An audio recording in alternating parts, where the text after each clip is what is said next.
And that's how the theme song goes. Welcome back to the Constitutionals podcast. I'm your host, Chad White. And if you didn't know, this is the premier podcast for cpluscomedy.com. It's a place, it's a website. Go there. I almost did it perfectly. All right, we got a little behind the scenes here. We got to rush through this. It is Christmas Eve as I record this. Tomorrow's Christmas Day. What's today? Today's Sunday? Oh my God. Why am I recording this so early? Anyway, I didn't want to record this on Christmas Day because I felt, actually I didn't want to record this on Christmas Eve because I felt like it would be too much time for me, and it is. Little known fact, it really is. I am really pushing it. What I do is every year as I watch the same movies, well, and the movies, the list keeps growing bigger and bigger. But this year, I missed a bunch of movies in the theater, and they just happened to come out on DVD around this time of year. So that means I'm watching, on top of my Christmas movies, I'm watching DVDs and Blu-rays that I just had to see before Oscars, before all these award ceremonies, and before even the year was up. So right now I'm watching Dunkirk. Friday I went to the theater and I saw Pitch Perfect 3 and Shape of Water, which I did not have time for. I loved one of those movies, Pitch Perfect 3. It was not. You'll see my review. But I did not have time to watch both movies. But you know what? I did anyway. And that day was still a very long day. And then Saturday, I rented Valerian because there was the Earwolf put on something called the PCast Blast, where they got their like 6 or 7 of their, or 8 maybe, of their podcasts, and they put on a one-day podcast festival, 9 hours for people to sit in and enjoy all of their favorite podcasts. And one of them was How This Get Made. And How Did This Get Made talks about movies and how they got made, and why. They asked the question, how did this get made? Because they're typically bad movies. But the PCast Blast one was Valerian, and I really wanted to see this movie when it came out. I just didn't have time, nor did I have the money. And I finally get a chance to see it, and I know these people are going to make fun of it, but by gum, I enjoyed it. I really enjoyed the movie. It was a wonderful and I mean, there were a lot of things that were wrong with it. Mainly how the story just kind of, it felt like, and I said this to myself when I was watching it, it felt like a series that was starting in the second movie, but the first movie hadn't come out, so you didn't know what they were talking about. And it expected so much of you until it just blatantly told you things in exposition that was just so loud and so what a movie should not do. But anyway, and then I watched Mother, which was great. I watched that this Sunday morning, Christmas Eve morning. I woke up at 6 a.m. because I had to go to work in 6 hours, and I also had to do my cooking. So that means I had to wake up 2 hours early, and I had to watch this movie because it's 2 hours long. And starring Jennifer Lawrence and Javier Bardem. It's a psychological thriller. The first hour is great. The second hour is very loud and it's very obnoxious. But I enjoyed the most of it. I liked it a lot. I don't think I'd ever need to see it again, which makes sense. But Valerian was very cool, and I hope they make a sequel. There's a lot of issues I had with it, but all in all, I really enjoyed it. And then I wasn't going to pick up any 2 other movies. This is before all the Christmas stuff. I was going to pick up 2 other movies, and then I saw that Dunkirk was already there at the bread box. This is where I get my movies, bread box. I get a bread box. They bake the movies, and it takes a couple of hours. You get it. It's nice and hot and fresh. But I got Dunkirk, and then I got the same time I Do Until I Don't, which I really don't know what it is. Let's see. I Do Until I Don't is I know it's an indie movie. Oh boy, it is not well received. It's got Lake Bell in it. Oh, Lake Bell directed it and she wrote it. Oh, okay. And I think Ed Helms stars in it too. Yes, he does. Mary Steenburgen, Paul Reiser. Oh, I like these people. Wyatt Cenac. Oh my gosh, I'm so excited to watch this movie. We'll see. It's not really well received, but Dunkirk is very good. I'm only about 40 minutes in. I've had to stop and start that movie. I was watching a Dallas game, and then I had to edit a news time, which I didn't edit ahead of time for some reason. And now it's sitting paused on my Xbox once again.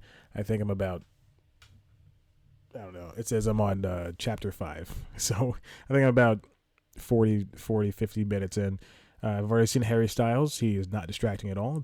He's doing well in the movie so far. It is limited screen time. So yeah, there we go. And then on top of those movies, I'm also watching my regular clients of Christmas movies. It used to be just Arthur Christmas, which is It's not Arthur the Aardvark, you millennial idiots. It's it's about it's like King Lear for Santa Claus, and it's only two sons instead of three sons or three daughters. It's about a Santa. He's retiring, or he needs to retire, and one of his sons is going to overtake the mantle. The son is played by Hugh Laurie. The oldest son is supposed to take the mantle, and turns out that the younger son is just like kind of dopey. All the elves make fun of him, and he loves Christmas. He wants to make kids happy, and it's so great. It's so adorable.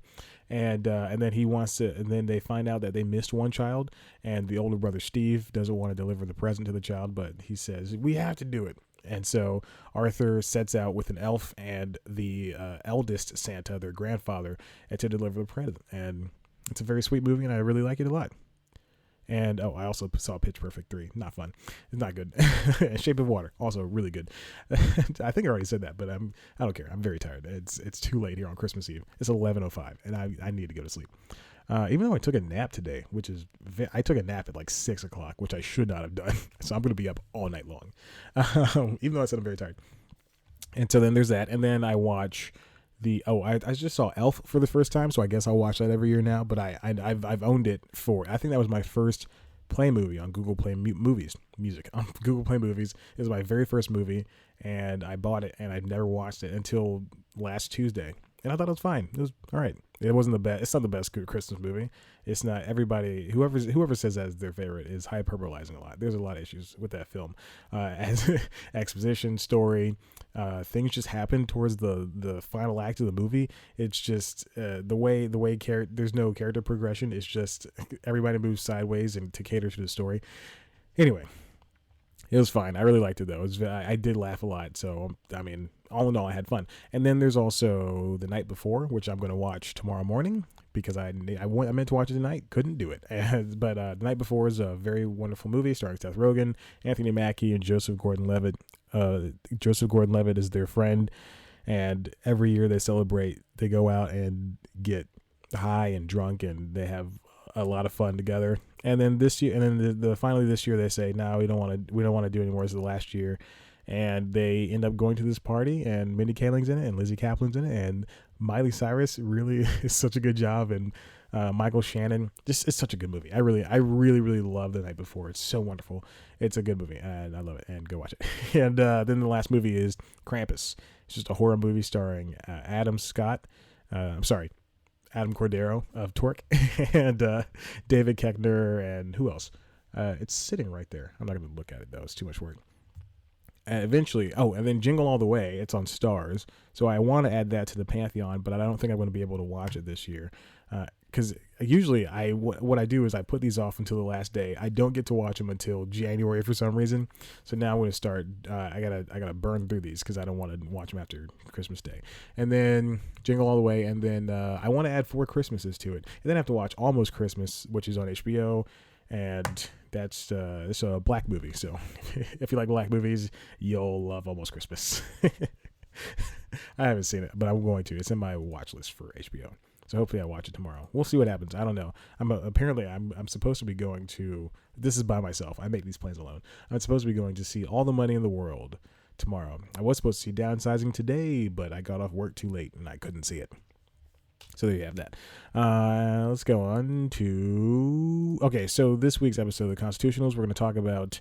this week on C Plus News Time, I put out... God bless America. This week on News Time, I put out an episode. It's called Plus 5. I did it last year. I choose 5 things that I really liked, movies, TV shows, podcasts, whatever, and I talk about them. But this year, also during Plus 5, I did a thing called Grab Bag, which is where I cut up a bunch of pieces of paper, and I drew my name out of a hat. I cut this piece of paper up, and I wrote all the names of the podcasts and the TV shows and the movies that I enjoyed, that I didn't single out during the Plus 5. So I chose 5 things to talk about. There were 6 things actually. It was One Day at a Time, Detroiters, Girls Trip, The Big Sick, Oh my God, I don't know what the first thing was. Anyway, I chose 6 things. Watch the video. It's great. It's 11 minutes long. And then in between those 11 minutes, I did grab bag. I pulled out a bunch of names from this hat, and I chose 5 more things to talk about that were random, and I had to do it off the cuff. It was really fun, and I really liked it. But in that, if you watch it, I just knocked the computer. Guys, seriously, I'm really struggling on Christmas Eve. And if you watch it, there's I pour out the hat, and there's a bunch of names that fall out. So I'm now going to talk about those names, and I planned this episode of the Constitutionals probably 2 weeks ago. So this is finally the first week of the Constitutionals that something was planned out. So yay for me. I even named this episode last week. It's called The Things TV Carried. Oh my God. I'm not really good at naming things, so I was really excited for that. Okay, so here. Oh, I also saw Ingrid Goes West. Did I talk about that? I didn't. I saw Ingrid Goes West. It's a really good movie. It's really fantastic. It's very cringy. And did I talk about that last week? I don't know. It's very good, though. It would remind me of Hello Ladies. I can't watch that show or a movie. Anyway, I think I did talk about that. Anyway, okay. So, here's what I talked about. I talked about Smilf Detroiters Crashing, One Day at a Time, and those are TV shows. And then the movies, I lumped them together, The Big Sick and Girls Trip, because they both did not get nominations. And okay, so here are the auxiliary things that I did not get a chance to talk about. I did talk about Red Oaks in the episode of News Time, but anyway, Red Oaks is just so wonderful, and it's good, and it makes me feel good. It's a coming of age story about a young filmmaker in the 80s, and he works at a country club that's filled with a bunch of snooty white people. And he wants to go to New York. He lives in New Jersey, and he's always on the cusp of these things. But then he decides finally in the 3rd season to go to New York, and he lives there, and he's struggling, and he's trying his best. And it's just so good, and it follows his friends and everything. It's only 3 seasons long. I think maybe 20 episodes total. I don't know. 8. I think they did 10, 8, and 4, something like that. It's so good. Oh my gosh. And then there's Glow on Netflix. This is a show that I did not think I was gonna like, because I don't even know why. Oh, because it's by somebody that I personally don't like, Transparent, and I think Jenny Connor produces the show, or executive produces. I don't know, but anyway, Glow is a really wonderful show. It's an acronym for The Gorgeous Ladies of Wrestling. Mark Maron stars in it, and so does Allison Brie, Rich Summer, and a whole bunch of other women that are just so good. And it's about making the wrestling league in the 80s, I believe. Another 80s show. It's about making the wrestling league in the 80s, where women were just glamorized in wrestling. It was kind of like WWE, but for women, and it was fun. And it's a really good show. There's a story about cheating friendships. They do something in the pilot that really excites me. They introduce that Allison Brie did cheat once with Rich Summer, who's married to Allison Brie's best friend, and Allison Brie's best friend finds out almost immediately in the pilot, and then they become mortal enemies for the 1st season, and it's just wonderful, and I enjoyed it. Next up is the Teachers Lounge. This is in no way, shape, or form organized. I just wrote down things that I kept remembering. This is the Teachers Lounge podcast. It's from Big Grande over at Earwolf on Stitcher Premium. It is definitely one of the most the craziest, the most ridiculous. That's an insight. Ridiculous, so stupid. The most ridiculous podcast I have ever heard in my entire life. The guys at Big Grande play these 4 teachers who every episode, it's all improv, and every single episode they make themselves look dumber and dumber, and they ramp it up, and it gets crazier and crazier, where they're murdering people, and they're changing their sexes, and dating teenagers, and it's just, I can't even do the words justice. It's so good. But go listen to it if you like podcasts, like comedy podcasts, like improv. Then there's Wrecked on. I'm just gonna put Wrecked and Search Party together on TBS. Both are wonderful shows. Wrecked is an ensemble show. It's kind of like Lost, but it's funny, and there are a lot of mystery things on it, and it's very funny. Ally Mackey, and honestly, she's the only person I can think of right now. Oh, Reese Darby's on it. Let's see, who else is on it? Oh my God, I can't. Rory Scovel was on it sometimes. I can't remember. I don't know any other people. Anyway, it's a very funny show, a very funny half hour. Search Party, I've already talked about Search Party before. Mike Schur produced comedy. Alia Shockett, John Early, Brandon Michael Hall, 2 other people that I don't know. Woman that plays Portia. I just don't know their names. Anyway, That's also a good show. Follows a girl, Alia Shawkat, who's trying to solve the quote unquote disappearance of this girl that she barely knows, and then it gets weirder from there. And then eventually in the second season, they're trying to hide from the law. That's very fun. And the second season finale, oh my god, that finale was so good. Alia Shawkat was in this striking red dress. She looks so gorgeous. And yeah, there we go. I'm not gonna say anything else. And then let's see. Okay, both of these shows are now have been officially canceled. Playing House and Difficult People. Playing House is from Jessica St. Clair and Lennon Parham. I'm surprised it lasts this long for 3 seasons on USA. They said they were going to get rid of their single half hours, I believe, though, last year. But then it came back for a surprise season 3, Playing House, and it followed Jessica St. Clair's real life breast cancer diagnosis and everything that she had to deal with. Keegan-Michael Key is a part of the show too. It's also Zach Woods is there too. Very good show, very wonderful. I can't really say much about it because it's just a sitcom about two best friends trying to raise a baby together. Then Difficult People is Julie Klausner and Billy Eichner's show. Julie created and wrote the show, and it was just such a mean, cynical show that was just so funny. All these great guest characters, and I'm surprised that Hulu canceled it. Honestly, it's I don't know what they wanted. I honestly don't. If it was a views thing, then maybe you should advertise your shows. I mean, come on. You at the point that the show was going. This is before Disney bought Fox and became a majority shareholder of Hulu. It was a 30-30 split, 30-30 split. So I don't understand what the issue was. So why would you cancel Difficult People? You have no comedies now. And now you won't even pick up, this is me ranting and raving, but now you won't pick up Bajillion Dollar Properties or any show from CISO when NBC, Comcast owned CISO. I don't understand. Why would you do CISO? Anyway, I shouldn't talk about that. Very mad. Then there's Crazy Ex-Girlfriend on the CW. If I've spoken about the show so many times. Rachel Bloom does a great job. It's this musical comedy show about this girl who moves to California for this guy, and turns out the guy she moved there because he said hi to her on the street once. They dated in high school, but then she ran into him in New York. And anyway, she really is crazy. But now this season, she's trying to cope with fixing her I don't know if she's trying to fix it, but she's trying to cope with being crazy, being diagnosed depressed and all this stuff. I don't compare crazy to depression and stuff like that, but it's a really wonderful show.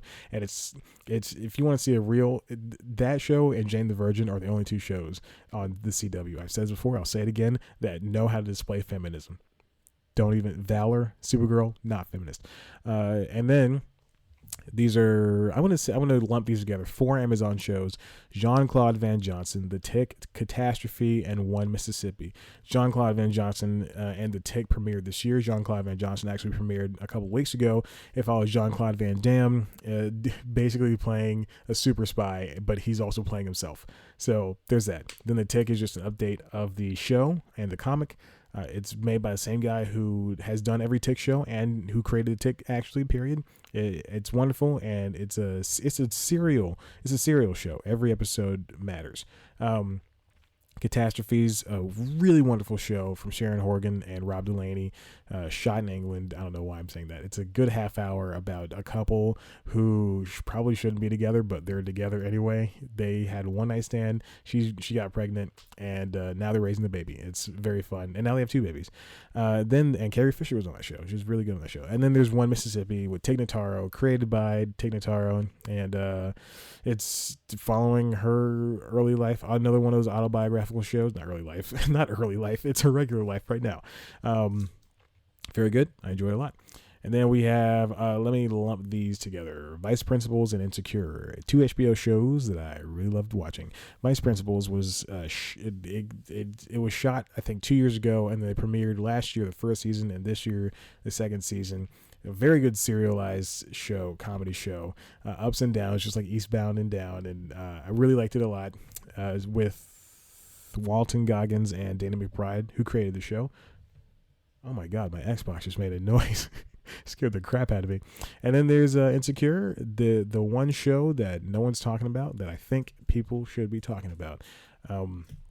Issa Rae's show, and it's about her, not her, but it is follow her trying to just be an adult. And it's hard to watch sometimes because she's struggling and she's trying to build a relationship with her ex-boyfriend and with her friends and trying to stay on track and everything.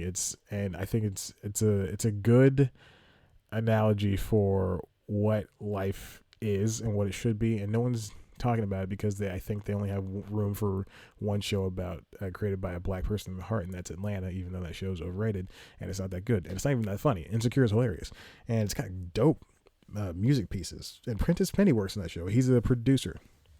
So there you go. And let's see. Oh, okay. So I'm gonna lump these next few into each other because they're all on broadcast and they're my only broadcast ones.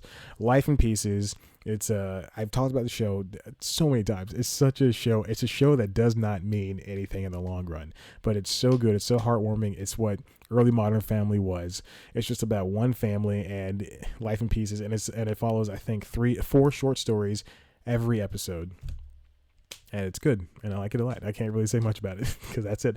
The Mick is Caitlin Olsen's show, Scott MacArthur, and a bunch of other people, and it's a very funny show. It's about Caitlin Olsen, who's Mickey, and she starts raising her niece. I was going to clear my throat on the mic, but I stopped myself. She starts raising her niece and nephews, and they're really rich, and they get in the hijinks. The end. The Good Place. Kristen Bell dies and she goes to heaven, but turns out maybe they're not in heaven and maybe it's a trick, and it definitely is a trick. I'm ruining the entire show. And Ted Danson's evil, and it's a wonderful show. I love it so much. I just ruined the entire show. Blackish, of course, it's Kenya Barris' show. It's basically following him, but it's about him, but it follows Anthony Anderson, Tracy Ellis Ross, Lawrence Fishburne. Wonderful show. Go watch it. Fresh Off the Boat, Asian version of Blackish. Really, it truly is. These shows kind of blended together. Trust me, I watch every single one of those ABC shows, except for American Housewife. I don't really watch that one that much. And then there's Fresh Off the Boat, Randall Park, Constance Wu. Very funny. Ray Weiss is in there, and the woman who plays Honey. Chelsea Crisp. I always think about her. She's so beautiful. It's a great show. Great show. Go watch it. Very funny. I wish that it was kind of like how Eddie Wong was part of the show. He did create the show, and it is about his life. But in the first season, it was about an Asian family struggling in the early 90s in Washington, D.C.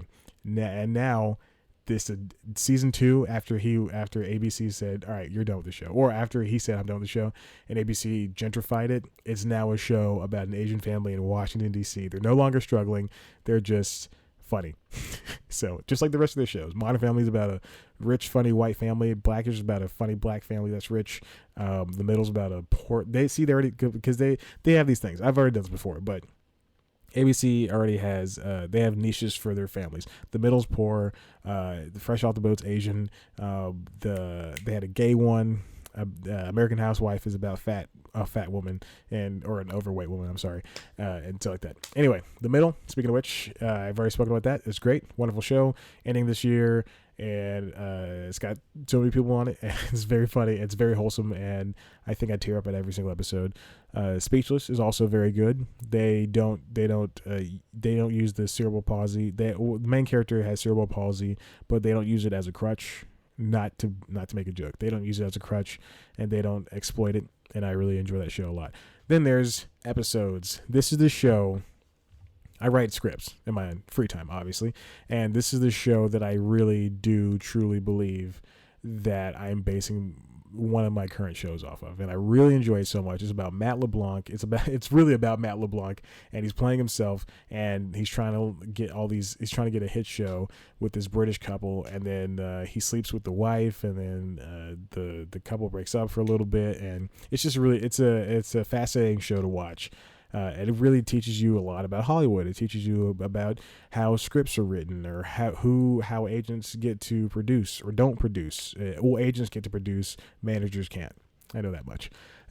So moving on to You're the Worst is just I can't even. If you're listening to this, you have watched You're the Worst. It's Aya Cash and Chris Gere and Heather Donahue and the other guy who I can't forget, but it's such a good show. Such a good show that chronicles what it means to be a writer, what it means to be depressed, what it means to have PTSD, what it means to be mentally abused. Oh, God, so good.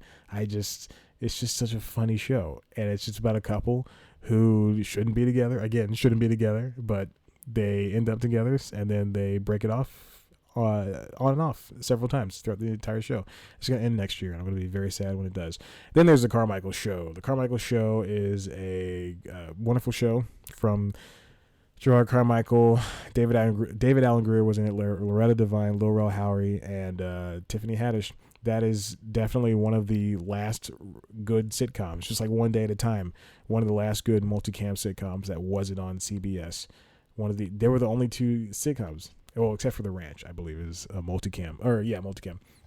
One of the last good multicams is Carmichael Show and One Day at a Time. And NBC canceled the Carmichael Show. I don't understand why.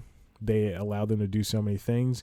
They allowed them to say the N-word on broadcast TV at 8 p.m. or 9 p.m. or something like that. It's just NBC doesn't know how to run a network. They don't know how to run TV shows. And they cancel comedies faster than anybody needs to cancel comedies. It doesn't make sense to me. It just, if you're gonna, not every show is gonna be a third. What they're aiming for is they want to get the same ratings that CBS is getting, but you're not going to be able to get that. And you want consistency, then advertise your shows. Don't air them back to back. Don't blast them over the summer in 3-week chunks. It's just dumb. Don't do that. Let Marlon live on Wednesday nights, 1 episode a week, and do that for 10 weeks. There's 10 weeks. There's more than 10 weeks in the summer. Do the same thing for the Carmichael Show. Instead of they don't know what they're doing. Hire me, NBC, and I will definitely turn that network around. And it won't be just the Olympics running. Trust me, I know it's just the Olympics running those ratings because I worked at an NBC station. Yeah, I was ousted, but I worked there, and I know how they get the ratings. It is definitely not local news or their hit comedy shows. You see how SNL was struggling. This is I'm very bitter, and I'm very angry. Lady Dynamite, just don't cancel shows. Just learn how to run the network. Lady Dynamite is also a wonderful show. I'm not going to lie. I have only watched a few episodes, but I did like what I watched. Maria Bamford is a genius, and I do like the time jumps. It did take me a while to get used to, but it's very funny. Wet Hot American Summer, 10 years later, just a mind-blowing way to bring so many people back. I really just enjoyed that. If you don't know Wet Hot, then I don't know why you're listening to this.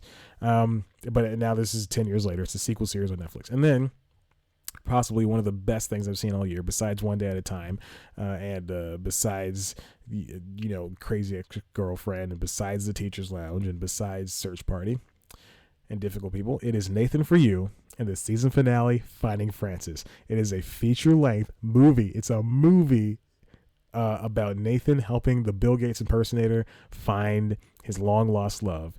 And that's it. That's all I can say. Watch it. If you're listening to this, obviously you've watched it. Oh man, looks like we're done. I also talked about in the plus 5. I talked about Downward Dog, Brockmire, The Mayor, Ghosted, Great News, Big Mouth, Lady Bird, The House, Lego Batman, Rough Night, Captain Underpants, and all that was on top of course, again, Girls Trip, Big Sick, One Day at a Time, Crashing to Tortoise, and Smilf. What I'm going to take away from this is I watch a lot of crap, all right? And some of it's good, and some of it's not so good, and some of it's bad. But you know what? I liked it.